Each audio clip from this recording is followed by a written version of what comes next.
That's the dream of what podcasting can be. It's almost like this pirate radio thing. I don't want it to get too professionalized.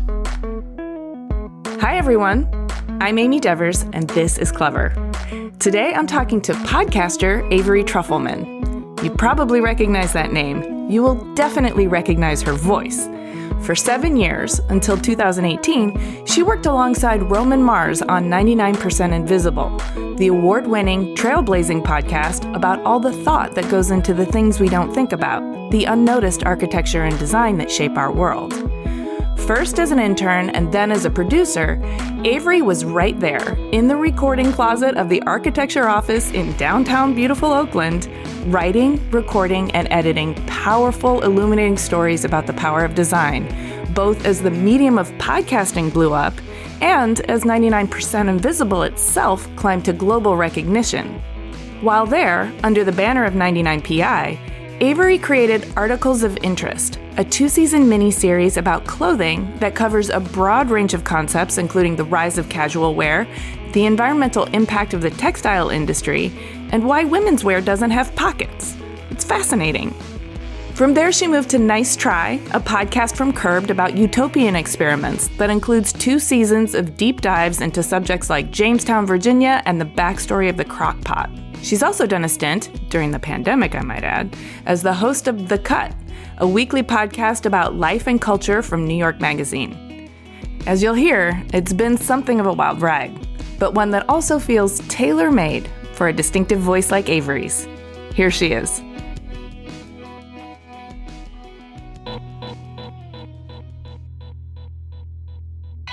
I'm Avery Trufelman. I live in Brooklyn and I'm a podcaster, which is like the most odious sentence in the world. I do what I do because it's the way that I've come to see the world. I can't imagine myself doing anything else. Well, I can't imagine you doing anything else either. When I listen to your work, it really does feel like it's your calling. I think you found the right spot. Thank you. I do like to go all the way back to zero. And I understand that you may actually have radio baked into your very DNA. I do. I'm the luckiest. So my parents met working at WNYC. They loved it and they talked about it all the time. And they were just working at WNYC in the 80s. Like Allen Ginsberg was always coming by. And my mom was head of classical recordings at WQXR and was like traveling around the world recording orchestras in Taiwan. I grew up seeing pictures of them with my mom's gigantic 80s hair and like beautiful chunky earrings and my dad wearing like his red Converse sneakers.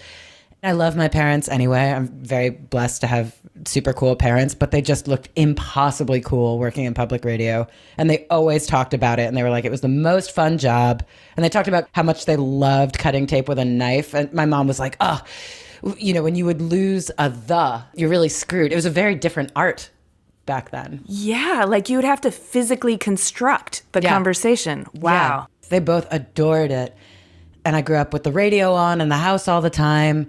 Before podcasting was ever a thing, I was a huge radio fan and I got involved in college radio and always knew that radio was a part of my life and something I was really interested in.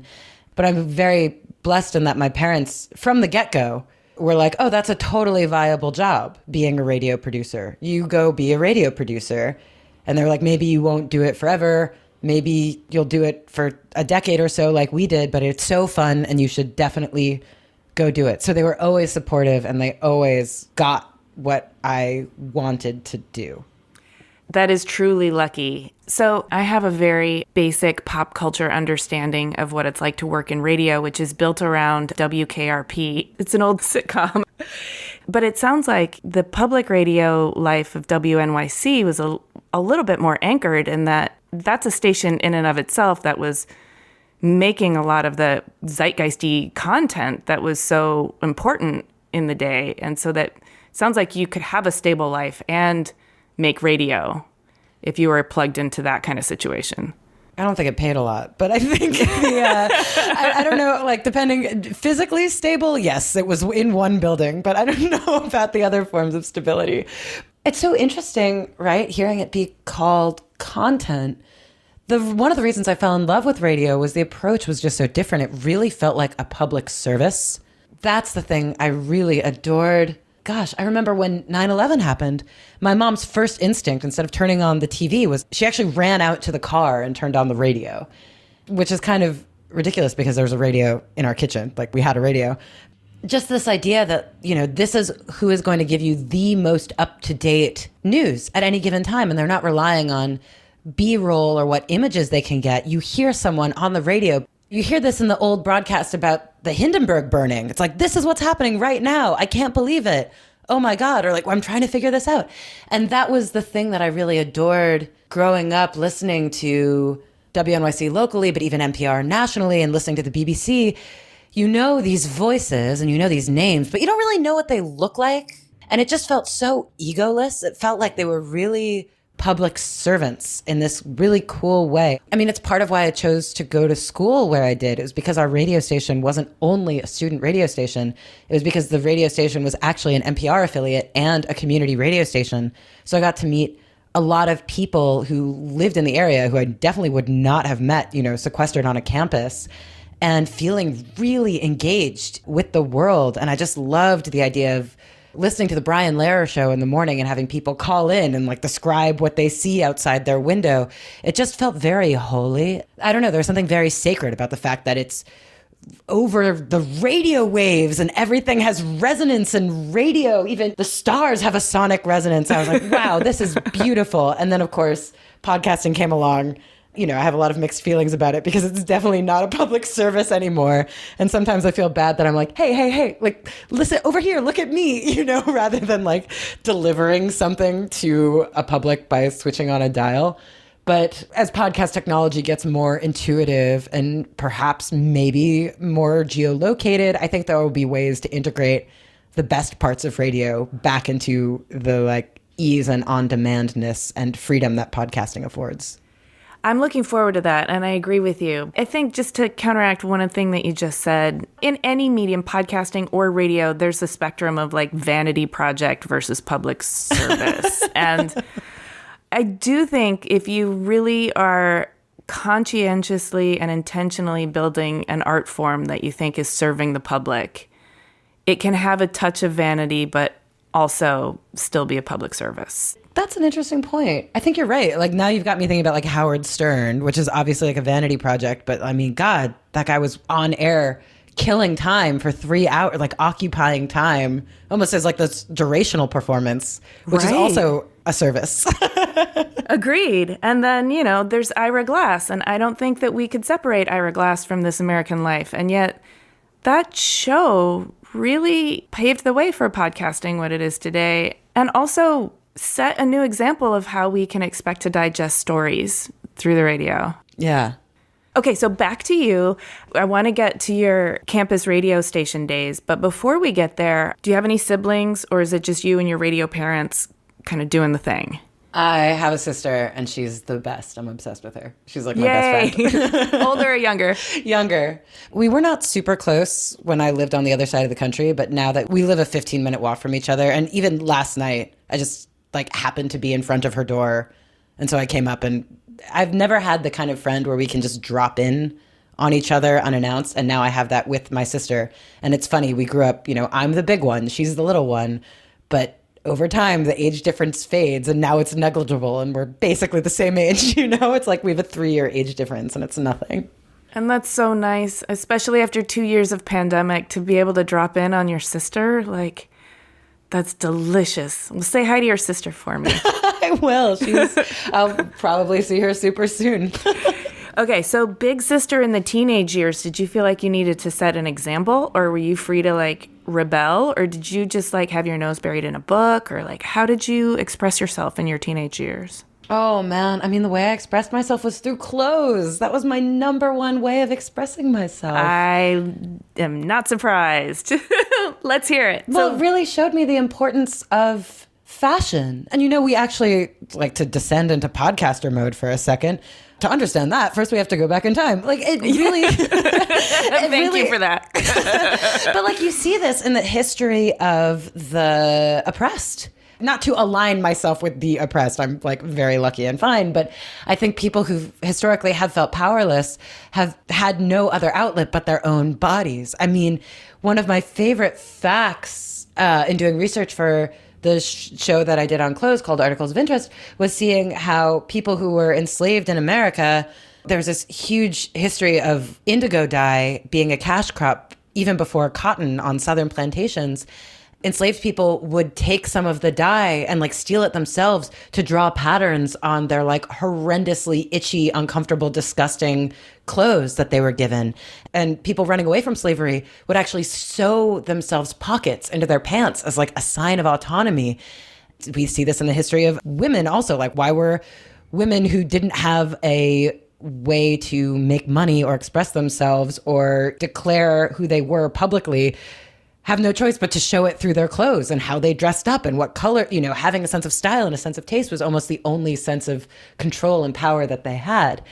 I felt as though I understood a tiny sliver of this being a teenager. You know, some kids pick up a guitar, some kids skateboard, and I went thrifting. And my aunt lived in San Francisco, which just had incredible thrift stores, and I grew up going there and just buying the weirdest poochy print mini dresses and like fringy cowboy jackets. I just loved it. And I would come back to New York with these bags full of clothes, my pride and joy every night as a teenager. Actually, as early as middle school, was just laying out very weird, very interesting. They just felt like little experiments. Like that was my art. I remember loving the feeling of like, what can I get away with today? It was my main form of expression. It meant so, so, so much to me. And I am nowhere near as wild of a dresser. I mean, I miss that abandon. I think I'm more subdued now that I have other outlets. Yes, like now you would just kind of be questioned for your sanity. But like as a teenager, putting together the wildest outfit you can think of is, you know, sort of understood as you forging your adult identity. I think there's something to that, but I remember sort of boiling the lobster slowly, sartorially. Like I remember the day that I decided to start dressing strange. And I remember I wore these big, huge, like rainbow beaded earrings. And I was so scared to do it. I was like, these are so loud and they're so not me.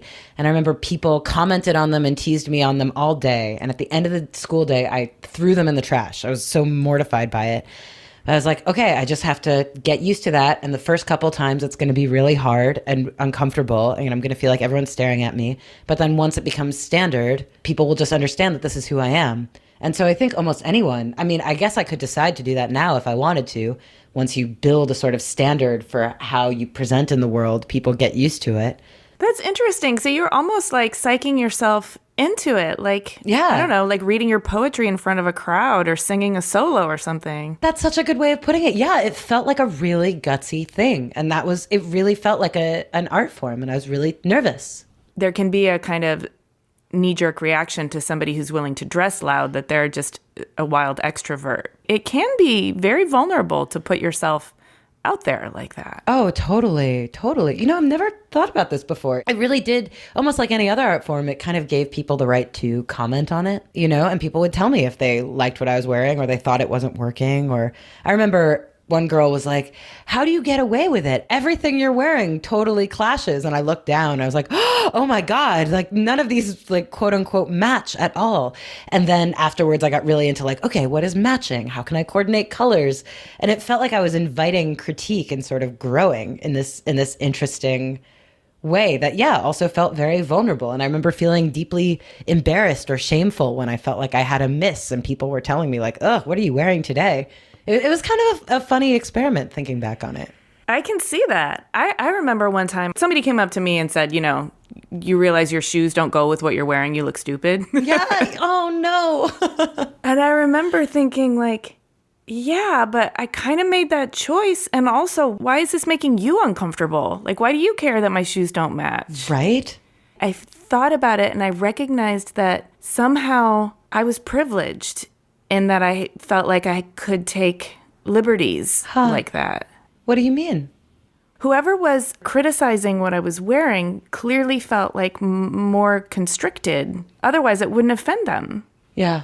I don't know if they would get in trouble or if like somebody in their family would look down upon them or they, just wouldn't let them go out of the house like that or something. Right. But whatever offended the person who said that to me, that had to be a reflection of their own like lack of liberty, don't you think? Oh, totally. No, I think about this all the time, that clothes are the literal barrier between our internal selves and the external world. It is actually how we physically navigate where we end and where the public begins. And so on the one hand, you are projecting out, who you are. And on the other hand, you are responding to your circumstances, your culture, literally the weather, the time of day. You are balancing what's inside and what's outside all the time. And you can see how those forces come to bear. And it's very interesting when something that you wear can provoke a response in somebody else that really doesn't have anything to do with you. Totally. And yeah, my clothes really alienate. I'm pretty sure it was my clothes. I can't imagine what else it was, but I was definitely sort of apart. It is weird. Like, I wouldn't call myself unpopular. I didn't get like ridiculed. I got teased sometimes as much as the next kid, but I didn't get like invited to parties and stuff. Tom Wolfe describes himself often as, the alien in the white suit in the corner. And I think I just dressed so weirdly apart, and kind of intentionally so, as my act of rebellion, that it didn't work. It didn't fit. And so it was interesting. I was like, why am I being so alienated? I feel so bad. But then I couldn't stop, I couldn't not do it. I was like, I've come this far. Yeah. I think I was just like, I've trained this hard. Totally. But I do think it's interesting when you're willing to take chances like that. It does separate you a little bit from the people who are maybe less willing to take those chances or less willing to sort of look past the differentness into why you might be taking those chances. I think there was like respect there, but I think clothes are such a powerful marker of identity, especially in a place as conformist as a school. If you see someone who doesn't dress like you, you sit at different lunch tables, There are these unspoken social rules, too, about, like, what hairstyles are in fashion and what shoes are, like, on trend. And if you're completely ignoring those rules, then nobody else really knows where they stand with you because the hierarchy is, like, obliterated. Yeah, this amazing fashion writer who I adore called Derek Guy, he's amazing. He told me this thing that I think about all the time. And he said, when you put together an outfit, you're basically crafting a sentence and it has to make sense. And he pointed to what he was wearing and he was like, listen, I've got this like cowboyish Western motif going and you understand what I'm referencing and like what I'm pulling from and what my color schemes are. Even if you don't overtly get it, you sort of get it. You understand that everything is in concert and you understand who I am. If I were to show up in a purple dress with like an electric green feather boa and ski boots, that would be a sentence that doesn't make sense. And Noam Chomsky has this example of a grammatically correct sentence that makes no sense. And it's colorless green ideas sleep furiously. And he was like, if I put together an outfit that made no sense, it would just be like yelling colorless green ideas sleep furiously. And it's not, you don't know what to do with it. So I also want to be fair. It's not like the other kids were like, whoa, she's so wild. We don't even know what to do with her. I mean, I was yelling colorless green ideas sleep furiously. And in fact, I was yelling so loud that it meant nothing. It wasn't sending any message, it was actually lacking in substance. And so it makes sense that kids didn't know what to make of me because I didn't know what to make of me. I was just babbling, That's interesting. That's really self-aware of you to, even in hindsight, to sort of recognize that stage of your development. I mean, I definitely remember using fashion to kind of signal my alliance with punk rock. And, right. That's a style. Right. Yeah. I wasn't yelling a sentence that didn't make any sense. Right. Yeah. You were like carrying on a cry. You were singing in concert with a grand tradition. I mean, it was a little mixed up because it was like half new wave, half punk rock, and a lot of Prince. Yeah, but that's style, You're like taking specific references and you're like blending them together. How does anyone make art? How does anyone make style? It's like a series of references and a vision board, and then you copy it and you fail in a couple ways, and that's how you make it yours, rather than just, what's this? Okay, so did you carry that fashion sense into college? And you studied at Wesleyan. You mentioned earlier that it was in part because they had an NPR affiliate as a campus radio. So that was part of your decision making. Yeah. You're already clearly deeply invested in and supported by radio community. But you studied literature and German. So make all this make sense for me. Well, yeah, I definitely was like, I'm in this for the radio station. I don't know, the vibes there were really nice. In Middletown, Connecticut, I remember I listened to the radio station before I ever went there, and I was like, this is cool. This is interesting. They're like a public radio station and they're a service, but they're also a wacky college radio station, you know, with like kids grumbling into the microphone and like fumbling over their records and not really knowing how to use the players. Like, this rules. I love all this. I love that. And they just like an amazing cast of characters at the radio station. There was like a show that was hosted, I think it's still on, called Reasonably Catholic, hosted by a nun. Their most famous one is hosted by this guy, Commander Alien, and it's all about like being an alien on planet Earth for real. It was so fun. I don't know. I just aspired to be a well-rounded person. I think the phrase I used with a friend was like, I would like to be in on the joke. If someone makes a reference, I would like to know what they are talking about. And so I did this program where we basically read the Western canon, but we did it really quickly. It was a little unrealistic. They'd be like, okay, this week we're reading the Bible. Did you finish it? Okay, now we're moving on to Dante. Honestly, I like skimmed a lot of it, but it did definitely get me in on the joke. And I think that's also part of why I wanted to learn German and like read German. I was like, I would like to feel like I understand this history of philosophy and literature. And also my grandmother grew up in Germany and fled during World War II. I had always been curious about that part of her past. And I was like, maybe if I learn German, you know, and like go to Germany, she'll open up. She did not, but we bonded in that way. I mean, honestly, it's interesting. In college, I stopped dressing quite so wild, but it wasn't because I was like, aha, I have found my people. Actually, quite the opposite in a weird way. There was this website on the campus called the Anonymous Confession Board where people could write whatever they wanted about other people. And people just kept writing about what a bitch I was. Granted, in their defense, I was dressed ridiculously. I remember I showed up on the first day wearing like a gold lame mini dress with like a fur stole, just like, who is this, you know? Not, again, colorless green ideas sleep furiously, just like obnoxious. And so people are talking about how obnoxious I must apparently be. And it made me, I was like, oh, that's not what I was trying to do at all. I just thought I was having fun.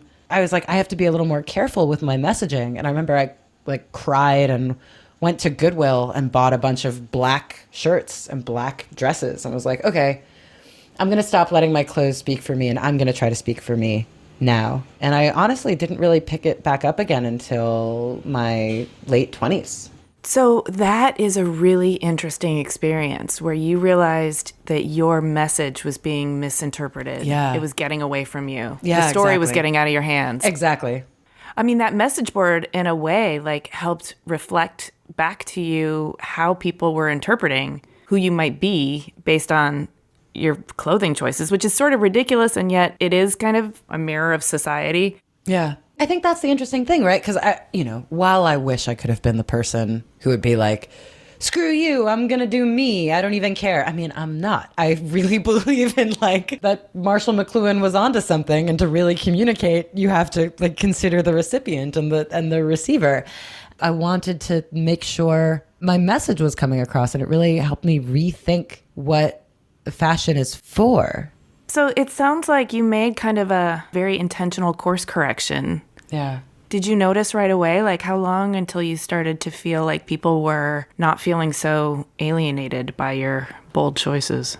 I was pretty oblivious in the first place. If it wasn't for the Anonymous Confession Board, I wouldn't have noticed. God, that must have been so hurtful, though. Thank you. It really was, actually. It really messed with me. But, it's like good practice for living on the internet. I don't know if I noticed a difference in the way people approached me then. I didn't like toss all my clothes. I still tried to wear like fun things sometimes. I just wasn't quite so OTT as I once was. So it's not like I totally was like back to nothing. I just decided to, like only wear ridiculous things when I'm wearing a costume.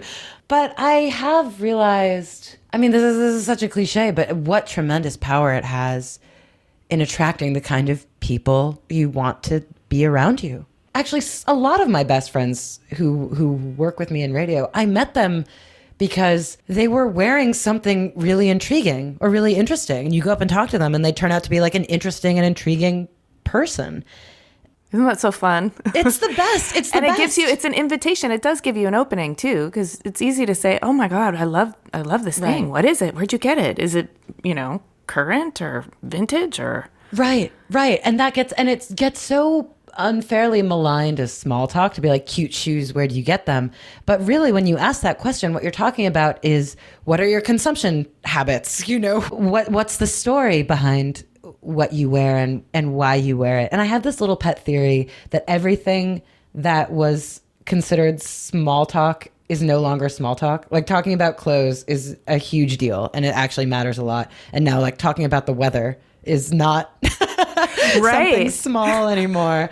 So I don't know if I saw a change right away, but I think slowly over time, especially as I like left school and started to enter larger worlds and live in cities, just reacclimated to the messages that they can actually send and how potent they are and how you actually kind of want to be careful about what you're projecting and who you're projecting to.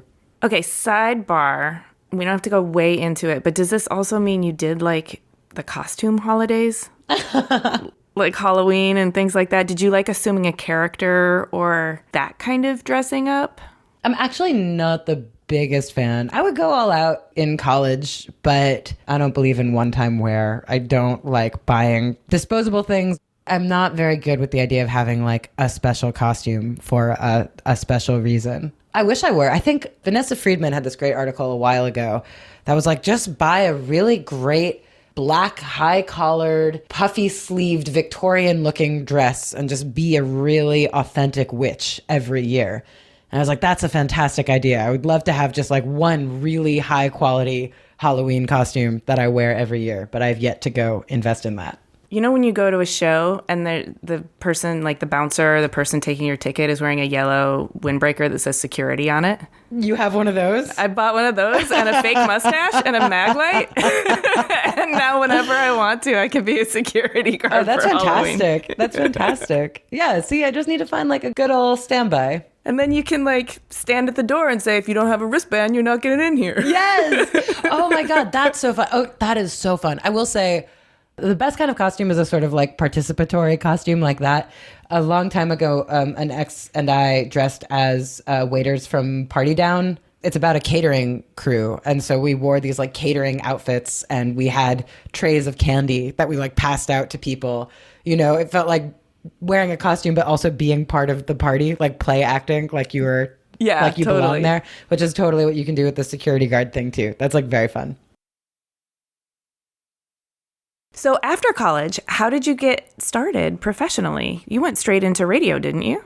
I mean, in hindsight, it looks that way. It did not feel that way. Back in my day, to really sound like an elder millennial, like really before podcasting blew up, if you wanted to work in radio, you either had to work at a big station in a city, like WNYC or KPCC or WBUR or WBEZ. Like basically you work for one of the regional stations or you work at like a tiny little station and sort of work your way back to a bigger station if that's where you want to go. Or you try to go right to the mothership. You try to get in to NPR in DC. And every summer in college, I applied to internships at NPR and I always got rejected. And then my senior year, I applied to this very weird internship at NPR that no longer exists. NPR had this one terrestrial radio station in Germany. And it just so happens that because I studied German, I had a competitive edge, even though it was not based in Germany. It was based in DC.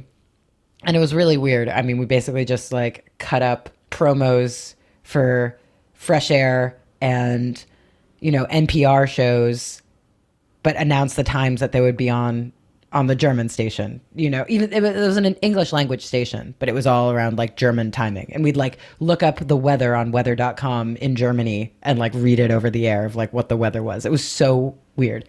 And so I finally got this internship. It was the first time NPR ever paid their interns, which was like a huge, incredible deal at the time. I mean, I remember on the first day, they were like, congratulations, NPR intern class. This admissions process is more rigorous than Harvard. And I remember they were like, we're going to go around and we're going to say where everyone went to school. And I remember the first person got up and was like, hi, I went to Harvard. I was like, this is crazy. Where am I? And it felt like Battle Royale. It was like, there were like 20 of us and we were all trying to see who would be able to last, who would make it out of this internship to become a temp and like maybe one day get a job at NPR. It was not me. I did not do a very good job at my internship. In fact, I was like horrible at it in all these embarrassing ways. Like, wait, what? How, what were your shortcomings?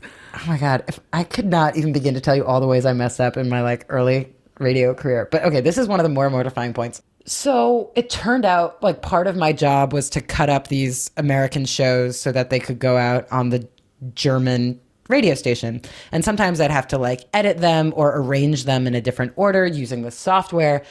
And it turns out I had done the math completely wrong because one day my supervisor comes to me and he's like, Avery, do you know there's been 5 minutes of silence on the air in the middle of the day for the past week or 2 weeks?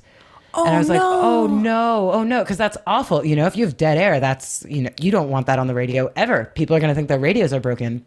And so apparently all the German listeners were writing into NPR to complain. And I had just like done the math wrong. I remember my supervisor was like, you know, there's 60 minutes in an hour. And for some reason I was doing all the math out of 100 for like no good reason. Just like dumb. It's just a rookie mistake. It could happen to anyone. No, people know how time works. I'm like uniquely bad at math. I'm very, very, very bad at math. And I remember burying my head in my hands and being like, oh my God, I'm never going to work in radio. I was not a good producer. I didn't get to stay. And I remember leaving NPR and being like, wow, that was my chance. And I blew it. Like I worked so hard to try to get to this point and I did not do a good job. And I applied to all these other jobs and all these internships and I got rejected from all of them. Some of them I would make it to like the interview phase and I would get rejected. And then there was this listing for a internship at 99% Invisible. And I was really into podcasts, but it always felt like this underground thing. I'd actually gotten into podcasts while I was at Wesleyan because I was president of the radio station my senior year. And I got really into inviting alumni who had gone on to work in radio to like come back to campus and speak. And they were so kind. I like didn't pay them any money. I was just like, please come speak to me and other people. And I remember Lynn Levy, who at the time worked for Radiolab. And we were like, wow, she was like a god. She was the one who was like, you guys should check out podcasts. There's this great show called Love and Radio. And that sent me down this rabbit hole of listening to podcasts. And it felt like zines at the time. It felt really... Yeah, Love and Radio was also really like mind-blowing for me. Totally, like, yes. So good. And it kind of blew it right wide open because it had so much artistry and also so much emotional resonance. And it was gritty and real and yet artfully crafted. So good. Totally. And there was like this one episode where the main producer, Nick Vanderkolk, like gets a gun pulled on him by an interviewee. It was bananas. It was like the first time I read Howl and I was like, poetry can do this? This is so cool. And so 99% Invisible was in there as one of these like weird indie shows doing all this experimental stuff. So I was a fan. A friend of mine who I worked on the college radio station with had a pact with me where every time we'd find a job listing, an internship listing, anything, we'd send it to each other and we'd both apply. And he found this internship listing for 99% Invisible. And I was like, oh, last thing I need is another intern. I keep, I'm like forever the intern, never the hire. I need to make money so I can live. But it was based in Oakland and my aunt lives in San Francisco. And I was like, you know what? I'll just apply. I remember I applied at midnight, the night it was due. Cause I was like, well, they're in California. I've got like 3 hours. And then I got it. And I didn't even know how long it was going to be. I moved to California with a duffel bag. And the internship got stretched. It was like 3 months and then 6 months. And then they were like, I guess you work here. So, and then I worked there for 7 years. And it was the greatest experience of my life. I was going to ask you, that must have been so foundational. Oh my God. Yes. Yeah. So 7 years as first an intern, but then a producer working alongside Roman Mars on such an exceptional, trailblazing, like field elevating show. Hats off to both of you for that. Oh, thank you. I'm really curious because you were there for 7 years. You made major contributions. to that show. You're on mic, you're a producer, you're crafting the stories. So your contribution is very evident. Maybe I'm romanticizing or glamorizing, but I'm hoping that it's a good one. So yeah, I was a huge fan, and I remember, I still feel this way, honestly, when Roman calls me. I'm like, oh my God, Roman Mars is calling me. I'm like, I'm still such a fan. Can you tell him I said hi? I will. No, he's the best. He remains like an incredible mentor to me. I don't have enough amazing things to say about Roman. Yeah, basically, when they started, they were so scrappy. We were in the corner of an architecture firm, and we did not have a recording studio. We had a closet. And sometimes we'd have to wait for the architects to like finish their meeting so that we could go in there. And there was one other full-time producer, Roman, and me, the intern. And I was there when they decided to go weekly, which I had no idea was like the plan. And doing a weekly show, the way I put it is like, okay, you plan ahead. Week 1 is great. Week 2, you got something in your back pocket. Week 3, you're great. And then week 4, you're like, shit. Like we don't have anything week 4. It's just that you just reach these cycles where you're like, those were all our stories. What do we do? And so I found myself in the position. And again, like I had gotten rejected from NPR. I was really hungry. And I was like, if I don't make this work, I don't think I'm going to make anything work. And so I specialized in just filling in the blanks. They'd be like, Avery, do you have a story? I'd be like, yeah, sure, I'll go find one. And I would just go like make one. Because we were so scrappy, no one was like, you're not ready yet. Or like, this is how you use a soundboard. They're like, shit, go make it. Like now. And, like making all kinds of mistakes and fumbling along. Everything was like lovingly edited. And I had so much care, but I wouldn't say I had the most support because we were like 3 people trying to make this weekly show, this like heavily produced show. So it was really cool. You're not spending a whole lot on overhead because you don't have a recording studio and you're in the corner of an architecture firm. Yeah. But what's the relationship there? And how did the architecture firm be like, sure, make a podcast here. It won't get in our way. And second of all, who's funding this? Because weekly is like, and 3 full-time employees, that's not cheap either. Well, the architecture firm, they were just fans. Roman had sent on Twitter, like, does anyone have extra office space? They were so amazing. Their name is ArcSign. They were like the sweetest people in the world. And they had a corner. They had a lot of people. They did not have a lot of space, and they let us stay in a corner. But the thing that was so funny is they would always, it was like funny and heartbreaking. They would always try to show us off to clients. Like clients would come in and they'd be like, the show 99% Invisible? They live in our office. And inevitably, every single time the client would be like, nah. This is in the era where you'd ask people like, do you know what a podcast is? And they would say no. And for most of the time, I was like, God, what am I even doing? I felt so embarrassed. I remember people would ask me what I'm up to, and I'd be like, I'm a podcaster. It was like, I was mortified. I was like, it's really cool, you guys. Like, no one knows how cool it is.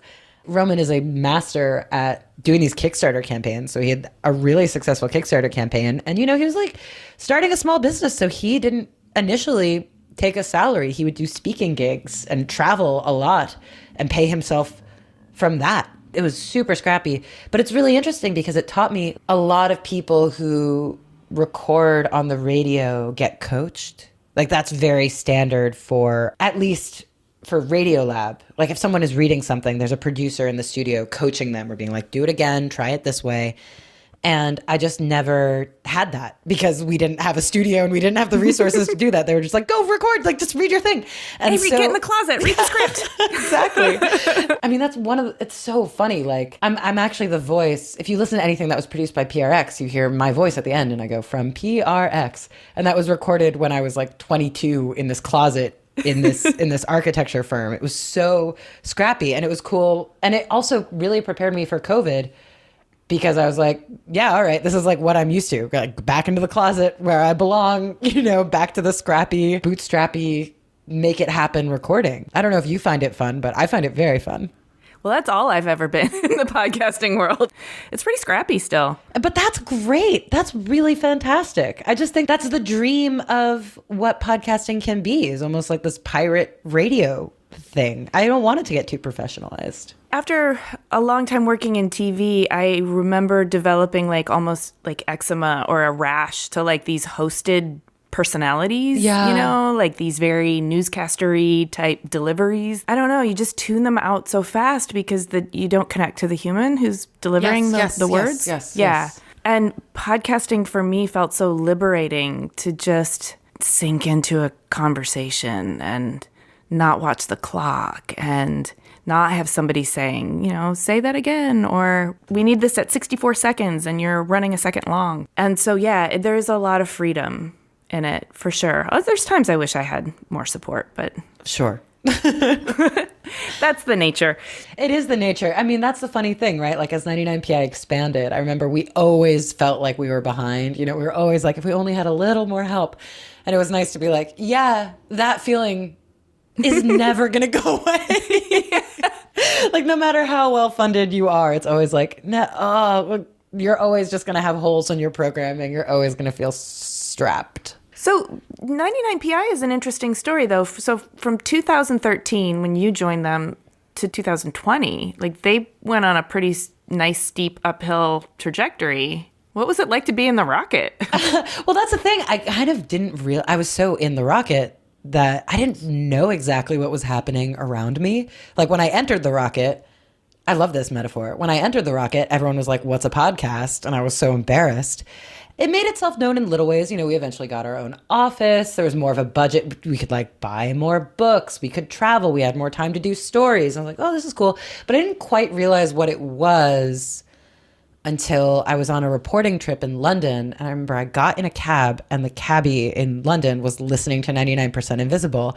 And I was like, whoa, that's my job. I work for that show. And they were like, oh my God, are you Avery Trufelman? And that was so weird, which says just as much about 99PI as it does about just the nature of podcasting. I really did not know how popular and how widespread and how mainstream it had become. I mean, almost until I left it, really. I didn't realize how big it was. Okay, so you didn't really recognize that, the Earth was receding behind you and you were shooting into space.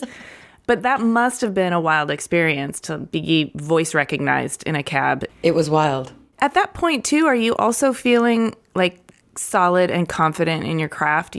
That's one of the benefits of starting with something that's so scrappy and yet so highly produced is that everybody's performing every role. You see how everything's done. You're intimate with how the stories get constructed and what works and what doesn't and how the decisions get made. 7 years into it, you must have felt like you had chops.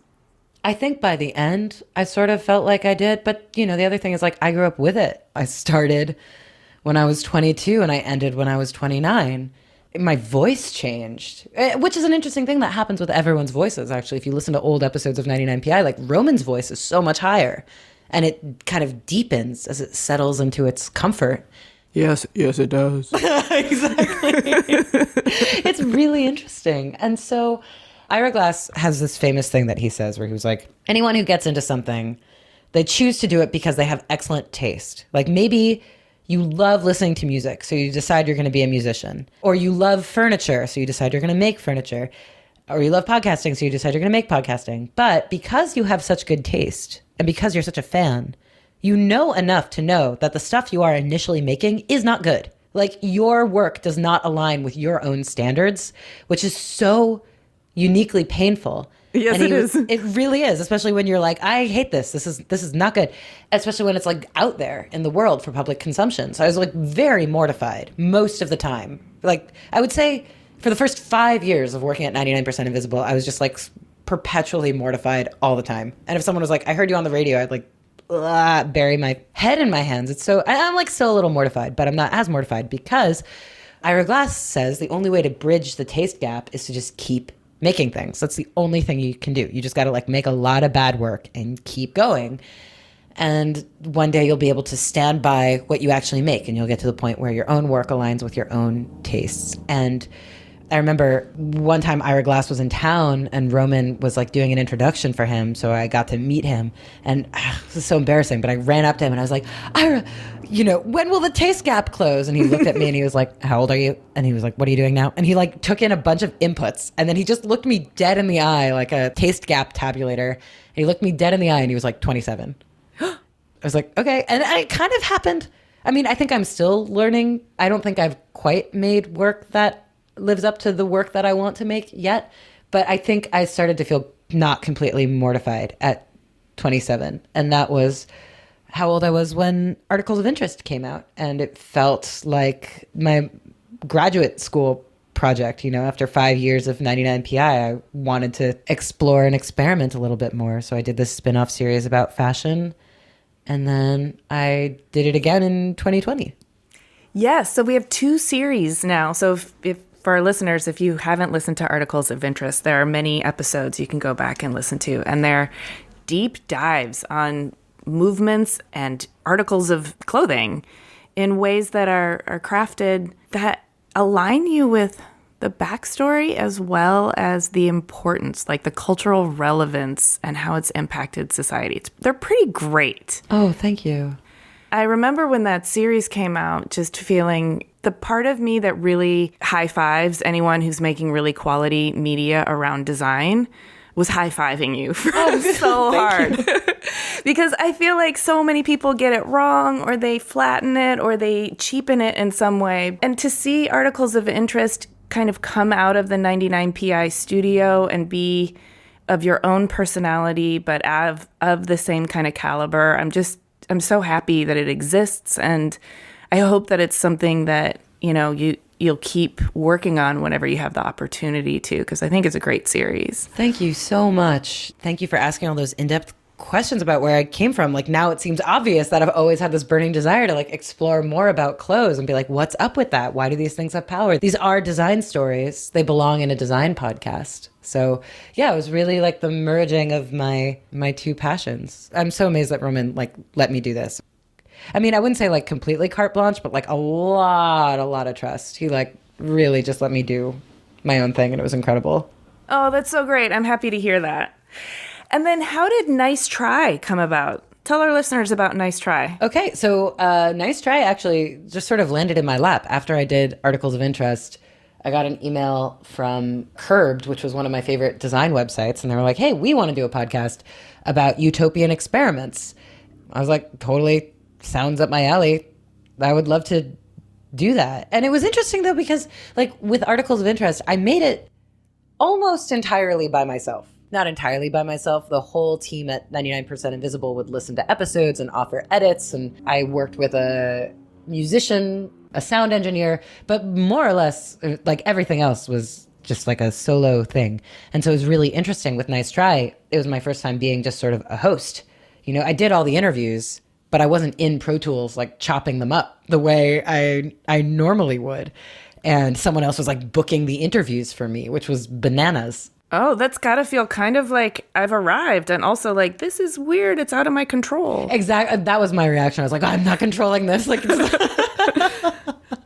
I didn't know what the music was going to sound like. I didn't know where it was going to play. So it actually made me really nervous. But it was very fun. It was a nice experimental break in what I would normally do in terms of learning about utopian experiments, which is something that I can't say I ever had interest in before, but I'm really glad they brought it to me. I would have never thought of this myself. It's such a good idea. Yeah, and it seems like one of those jobs that might come find you that does utilize your strengths, but also presents an opportunity for your own edification in the process. And, I can imagine your future as a podcaster. There's going to be a lot of work that is created and all the heavy lifting is done by you.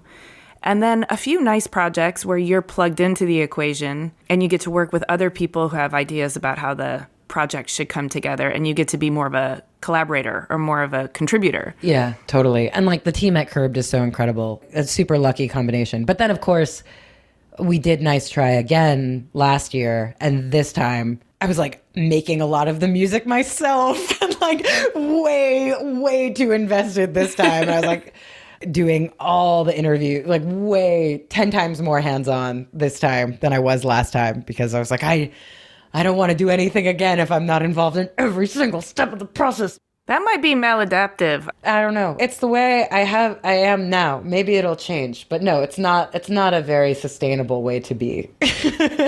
Maybe I should get over it, but I'm very into if my name is on it and my voice is on it, it has to reflect me. And I think that comes from working for 99PI for so long. No, I think that's a strong instinct. But I mean, it also, I don't know, it doesn't necessarily have to be that way. I think it was just because I would edit it and produced other people. But the stories that I put my voice and name on, I was really invested in. And I always wanted to keep that. That makes me want to ask you about, you did another stint as a host of The Cut, which is a podcast, a weekly podcast for New York Magazine. Yeah, I think it was a reaction to that, honestly, because like it was a huge challenge to make a podcast every week during 2020. It was so hard to like even come up with things to say. And also we were sort of figuring out how podcasting worked. And I think a lot of it was just The Cut was one of my favorite publications, and they had a podcast before that was one of my favorite podcasts. But now we were all in isolation and I wasn't in the same room as all of them. And so I was kind of like, I'm supposed to be representing this magazine, but what is The Cut? I feel so far away from everyone, which is no one's fault but the pandemic.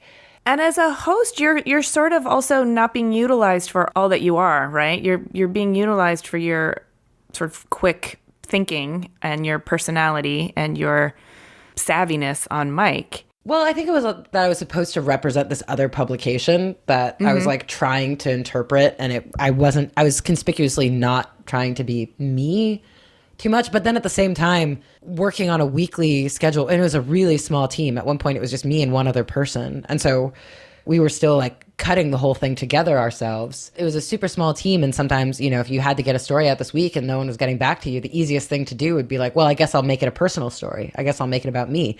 So it was simultaneously like the most personal work I've ever done and the least personal work I've ever done. That's discordant. It was a little discordant. And again, you know, it's all like weird pandemic timing. And I think the other thing is like there were a lot of people who had to oversee it. Everything had to be run by the powers that be. And I think it left me feeling a bit confused about my own voice and my own role.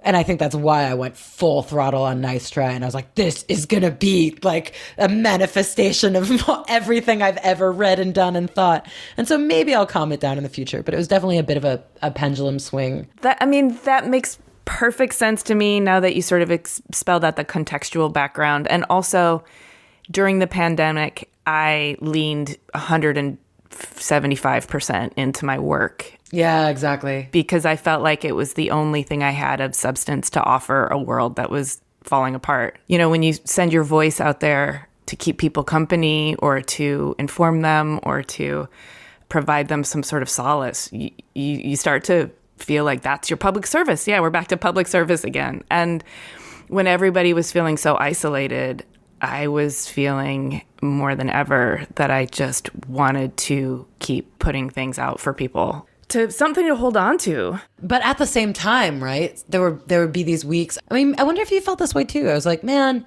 I don't know how much. I remember going back and forth being like, does everyone want to talk about what's going on? Or do people not want to talk about what's going on? Is it weirder to talk about it or to not talk about it? And I really wrestled with it. Yeah. It was both. And it was also happening internally, right? Like there were some days where like I was like, I need to commiserate with somebody.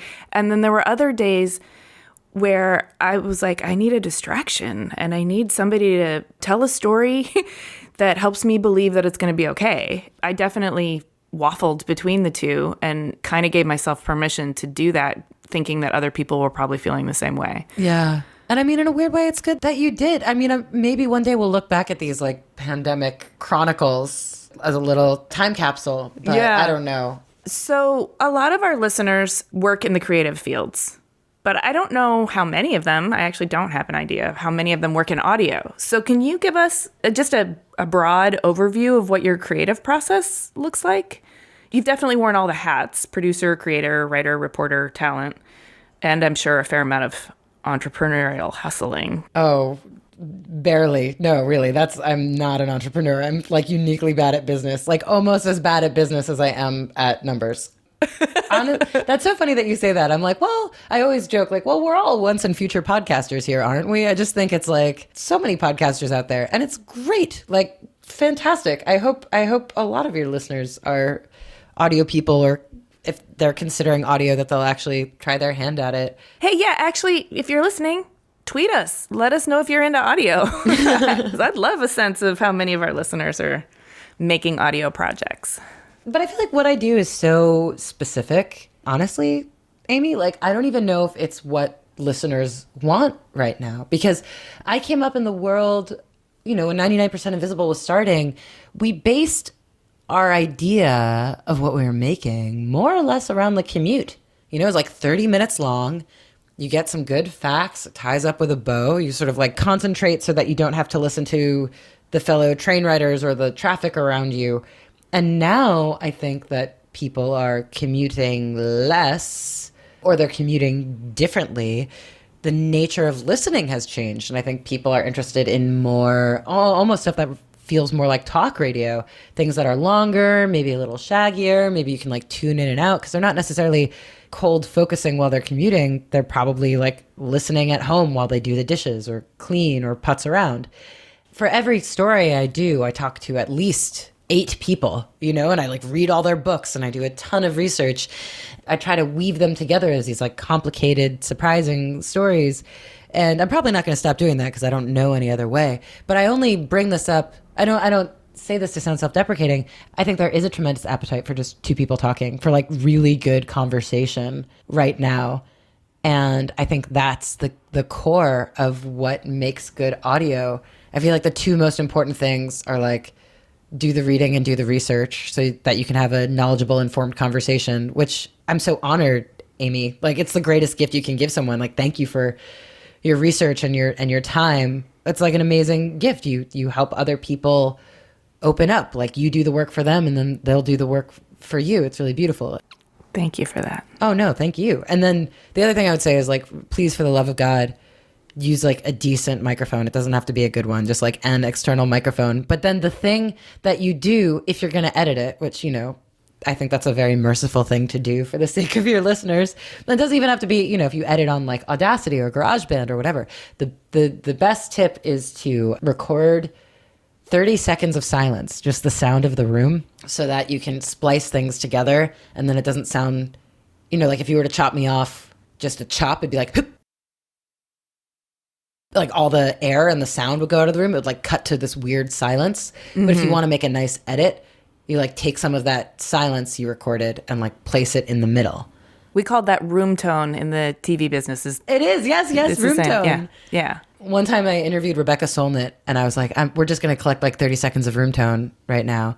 And she's like, room tone, like a Pantone color wheel. I think about that all the time. Like, what color is your room? Yes, room tone. Okay, so you know this, but I guess for listeners, just, collect the room tone. And I also, like, as a designer who thinks about space, I just find that so interesting that every room has its own tone. Yes. And I mean, some people will even be like, unplug the refrigerator, like make sure the room is as silent as possible. But I don't know. I think as long as you've got room tone and it's not obscenely noisy, you can get away with a lot.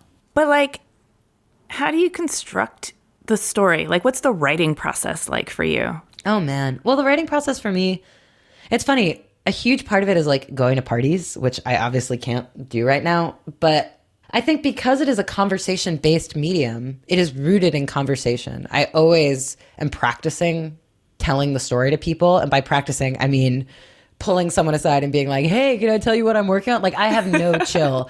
If someone's like, what's up, Avery? I'm like, well, do you want to learn about crock pots? And I'll just like practice the story, because that's the way to see how you naturally speak and how you naturally tell the story. And when you're in front of someone, you can gauge like, oh, this is where they're interested. This is where they're not interested. And then who knows? I'm losing them. Yeah, exactly.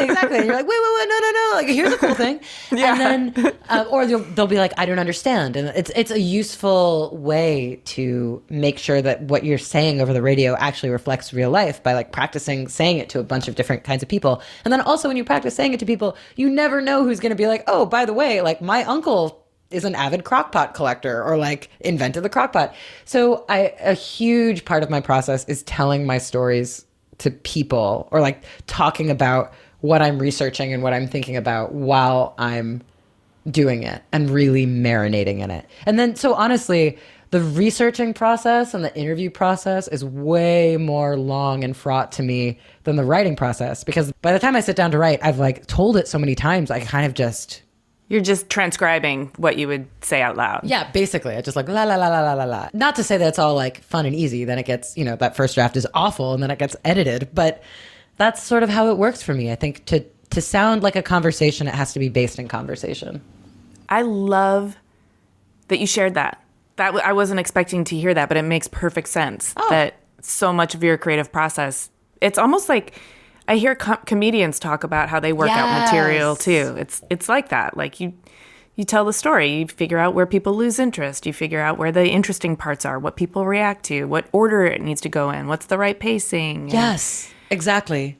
Which words people don't understand and might need a little extra contextual information. I'm so glad you said that. And that's also another thing. I always say my research process is like parties, then books.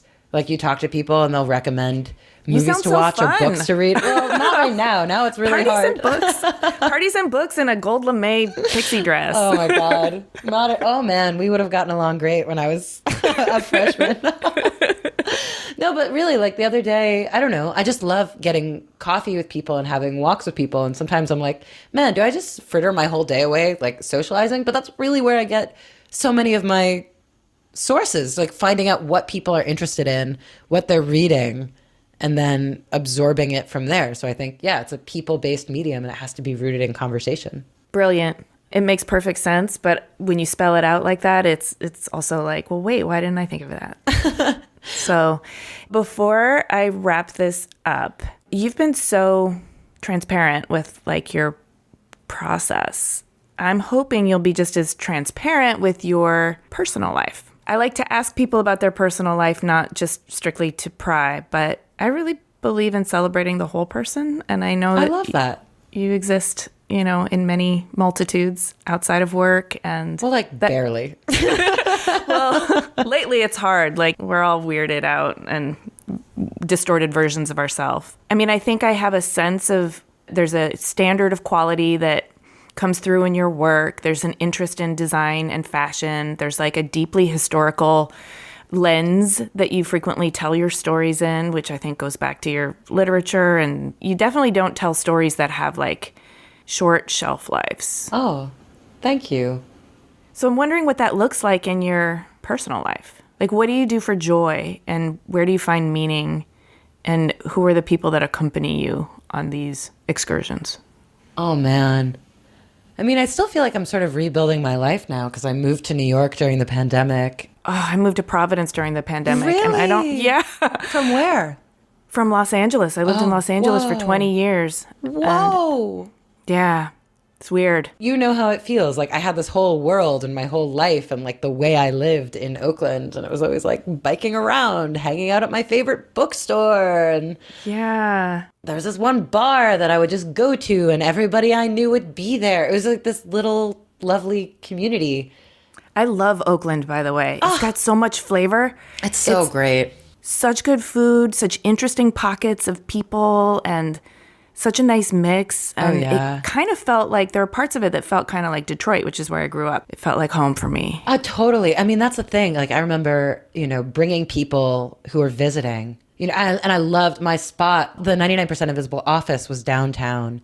And that was just where I lived. And, downtown looks ugly. It looks like there's not a lot going on, but you just like turn down the side streets. You like got to know where to go. And it's just like, it's thriving. It was so alive. It was so fun. And like, whatever, downtown's already changed so much even during the pandemic. One day I'll go back, but I'm a little scared of it. I feel like way too sentimental about Oakland. But, it might be too soon. It's like the scab needs to heal a little bit more. Exactly. So that's the thing. I'm just like, who am I in New York? And right now, I mean, I hang out with my sister a lot. I see my parents a lot. I hang out with my boyfriend a lot. I have like 2 best friends from college. And so I have this like little world. Honestly, like what brings me joy? I'm still sort of trying to remember that. I'm like trying to remember how to read for pleasure again. And I don't know, take long walks. And I wish I could tell you that I wish I could be like, I'm what's it called when you collect stamps? Oh, there's a word for that? Philatelist. I forget. They have like a very fun phrase. I don't have some like cool secret hobby. I wish I could be like, I'm into Tuvan throat singing, but like, I don't know. I'm pretty boring. I think there's been this necessary movement that has happened right now where people are like, you're not your job, which is true. But I remember in the Bay Area, and even actually in New York, when we were briefly allowed to go to parties, I would go to parties and people would be like, you're not allowed to talk about work. I don't think that's actually the right response. I mean, I think that was a pendulum swing that had to happen. And I think we needed to like step back and realize that life wasn't only about work, especially like exploitative mistreatment.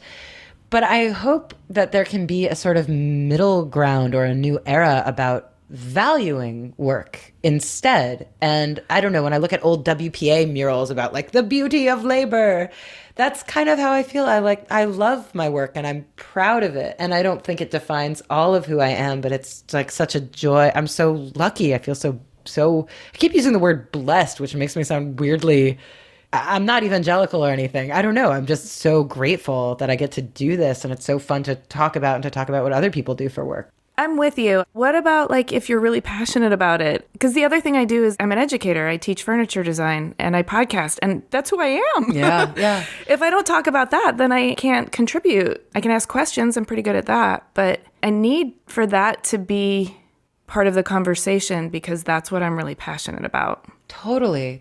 And I think there are so many things that can be done to like make all forms of work, like, oh my God, especially teaching, to like make teaching feel more like valued and production. I do a lot of reading and research about clothing and like, oh my God, not devaluing the labor of making clothes, you know? And I feel like right now the way the economy is set up is like, you don't like your job, get a cool side gig or like get a side hustle or find something else that doesn't matter. It's like, well, why don't instead we make all these jobs interesting and valuable and pay more and worth talking about, which is easier said than done. But yeah, exactly. I think my boyfriend is a film producer and we always joke that like life is work, work is life, but it's like not untrue. It's kind of, we get to do what we like to do. We're very lucky.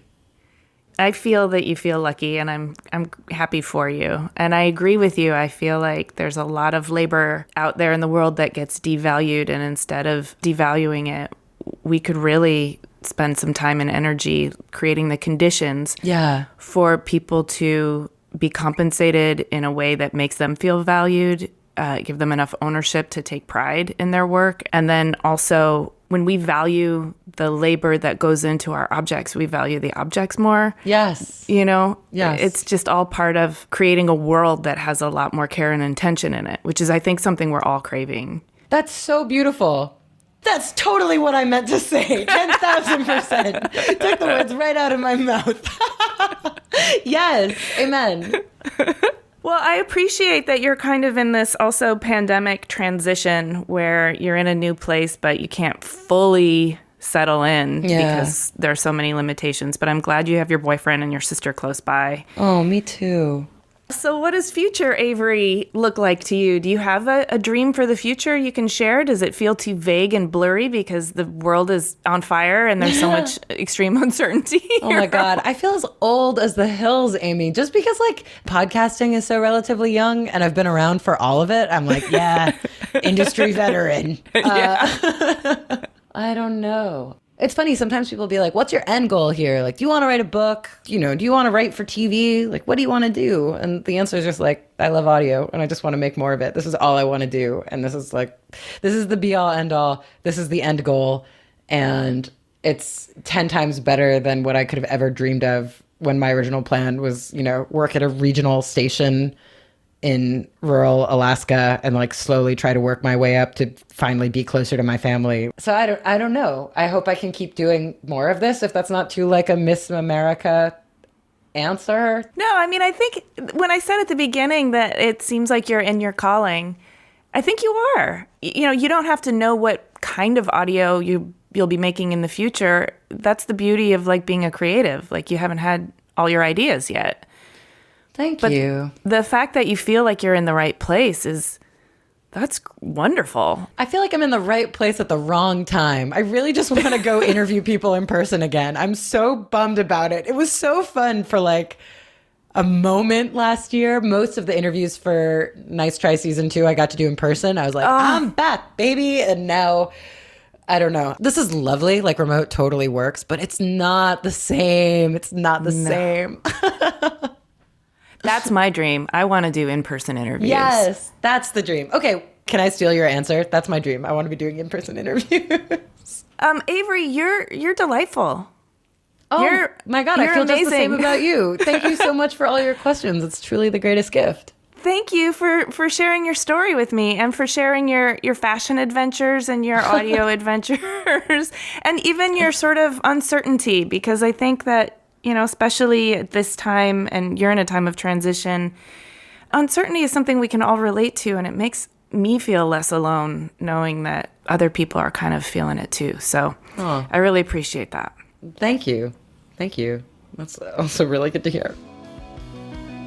Hey, thanks for listening. To see images of Avery and her work, read the show notes. Click the link in the details of this episode on your podcast app, or go to cleverpodcast.com, where you can also sign up for our newsletter. Subscribe to Clever on Apple Podcasts, Stitcher, Spotify, or wherever you get your podcasts. Your ratings and reviews really help us connect with other listeners who would love these stories, so thank you. We also love chatting with you on Twitter, Instagram, and Facebook. You can find us at Clever Podcast, and you can find me at Amy Devers. Clever is produced by 2VDE Media with editing by Rich Straffolino, production assistance from Alana Nevins and Anushka Stefan, and music by L1011.